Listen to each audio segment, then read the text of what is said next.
بسم الله الرحمن الرحيم halkan waa degmada Dogorayo kan waa taliyihii degmada Dogorayo Ismaan Axmed Ducaale Ismaan Dabalic waxaan ku jirnay tan iyo maantay gaari Euro Traga oo halkan ku maray xalay geel ku laayay taliya xaalad ka waran geel xalay iyo hawlgalka ka waran hadis xalay halakan goortay saacad nuski saac habeenimo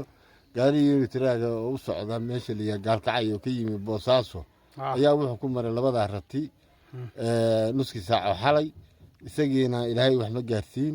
ma dhicin dadku ma dhiman laakiin labada rati waa ay dhinteen lamana gowraceen waa ay baqtiyeen labada rati gaarigaasana dusha ka maray ciidankiina waa ka howlgaleen gaarigiina waa la qabtay hawshii hadda awrta iyo xaaladeedii waa lagu jiraa ilaahayna cid kuma dilin laakiin bahayinkaas dhintay labada rati iyadan waa iska dhamaanaysaa insha Allah ma sha Allah halkaasna waxa ka howlgalay ciidanka degmada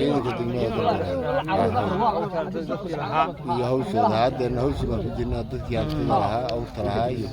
gaariga lahaa iyo xaaladii hadda la ku jirnaa waan iska dhamaanaysaa insha Allah